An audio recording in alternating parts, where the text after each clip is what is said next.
Hello and welcome. This is Dr. Suzanne.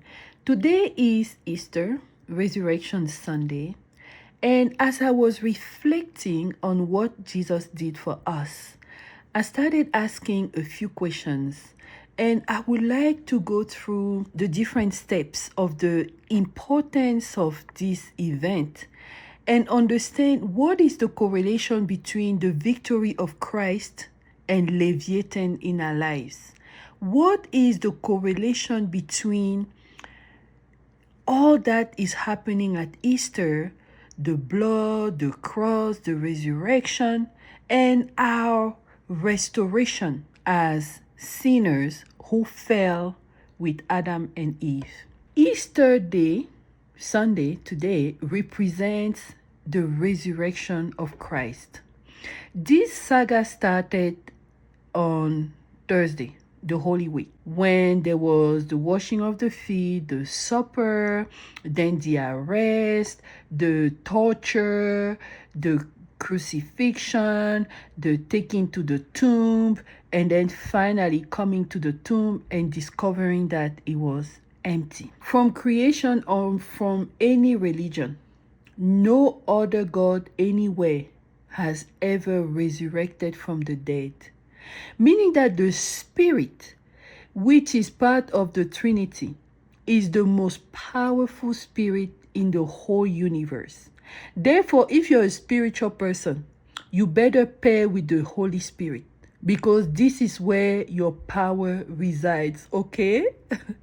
Then it's written in the Bible that there are three that testify, there are three witnesses, there are three evidences in all creation, and they are the blood, the water, and the spirit. If we go back to Genesis, at creation, we see water covering everything, the Spirit of the Lord moving upon the face of the water.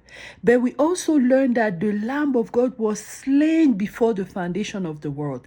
In the beginning was the Word, and the Word was with God, and the Word was God. He was with God in the beginning, and through him all things were made, and without him nothing was made that has been made. Meaning that this is the foundation of creation. The Lamb of God was at the beginning, and the Lamb of God is at the end.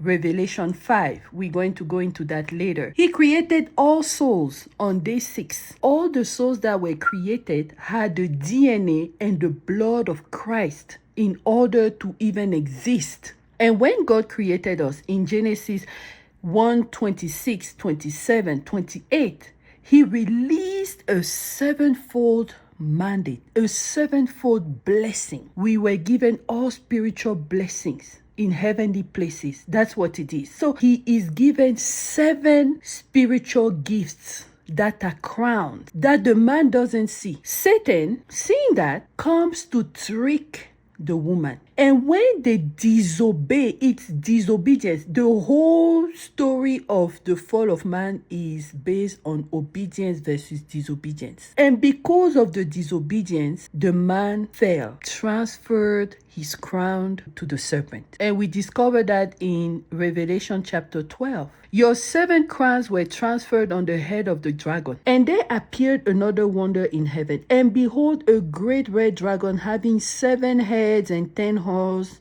and 7 crowns upon his heads. When you go to Revelation 5, you discover the Father. He's sitting there at the throne, and he has a scroll.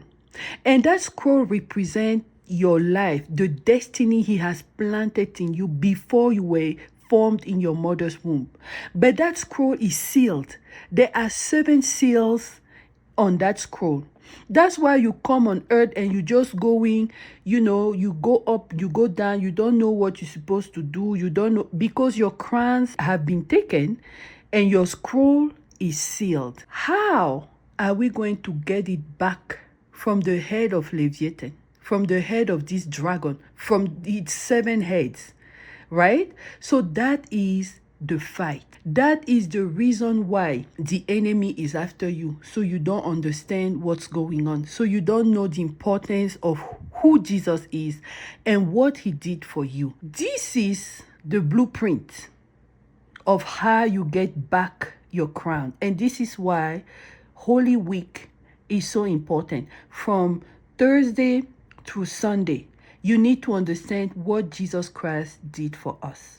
Number one, the cup of blood. The cup of blood is the everlasting covenant. At the supper on that Thursday, Jesus took the wine, actually, and he declared that this was going to be his blood, meaning that this covenant is going to supersede and overthrow any other covenant that was already spoken over your life from creation. And the most important thing is the forgiveness of your sin. Every time you take this cup, you are activating this covenant. Therefore, he didn't say that it was only reserved for certain people. He said every time you, as an individual that has accepted Christ, you remember that your sins are forgiven, you activate the covenant of the blood of Jesus. The second step, after he was arrested, he was beaten. He was bruised. He was wounded. And through that step, by his wounds, our transgressions were wiped out. By his bruises, our iniquities were taken away. By his stripes, our healing was given. And by his suffering, we received peace. Third thing that happened was at the cross. At the cross, there was an exchange. The cross is an altar. The crucifix is an altar. Because you bring your curses and he restores your dominion by giving you the blessing of Abraham. In the book of Galatians, it says that Christ redeemed us from the curse of the law by becoming a curse for us. For it is written, cursed is everyone hanged on a tree. Galatians, I believe chapter 3, verse 14. It says that the blessing of Abraham comes to the Gentiles through Jesus Christ. And we receive that promise by faith. The only reason why you receive that promise, you receive that blessing of Abraham, is because Abraham reversed the curse of disobedience. Adam and Eve were disobedient. Abraham was obedient. When God called him in Genesis 12, he did not argue. It is the same thing that happened with Mary. When angel Gabriel came and told her that she was going to be the mother of a child, she never argued. She was obedient. And when she went to Elizabeth, Elizabeth told her, you are blessed among women because you believed what was told to you. He gets there to the throne room in Revelation 5, and you see people lamenting, who is worthy, who is worthy? And then a voice says, the Lamb of God, he is worthy. What is he worthy of? Because the Father sitting at the throne is holding a scroll, but the scroll is locked. The scroll is sealed. There are 7 seals, and the scrolls represent you. The scroll represents your destiny, and we need the Lamb of God. He comes, he takes the scroll, and he breaks the seals. And each one of the seals represents your crowns that were stolen with Adam's disobedience, and Satan stored it on the head of Leviathan the dragon. Okay, so what are those crowns? Number 1 is power, because the kingdom of God is a kingdom of power. If you don't have your crown of power, you're going nowhere. The second crown is wealth, because through prosperity, this kingdom is spread abroad. You need to have wealth to establish the covenant of God. Number 3 is wisdom. The beginning of wisdom is the fear of the Lord. If you don't fear God, if you don't have reverence for God, if you don't understand his word and you commune with him and you get to be acquainted with the Holy Spirit who gives wisdom, you are going nowhere. But you need your crown. The reason why you don't value wisdom is because it was stolen from you and you don't know. Number 4, your fourth crown is strength. because that's the crown that establishes your leadership. We see how God told to Joshua, be strong and courageous. But why was Joshua selected to be the leader after Moses? Is because he rejected fear. When they went to spy the promised land, he said, we are well able to take the land.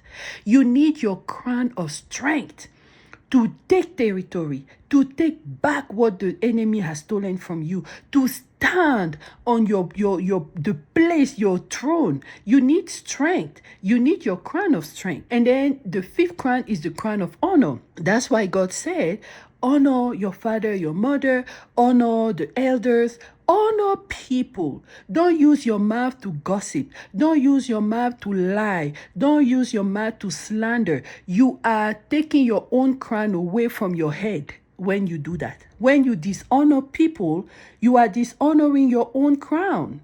Okay? And then the sixth crown is the glory. Is your star shining. Once you have gotten all the first, the second, the third, the fourth, and the fifth crowns, now your star can shine. Now your gifting can be seen. Now you can do what you were called to do. And through your light, kings will come to your rising. And your gift will make room for you in the palace of the kings. That's how you get your glory. And then your blessing is on your head, because everything you touch turns into gold, because kings and princes are seeking you for your wisdom, for what you know, for your gifts. You know, that's how Joseph became second in command in Egypt. So this is the power of resurrection. And how do you appropriate that?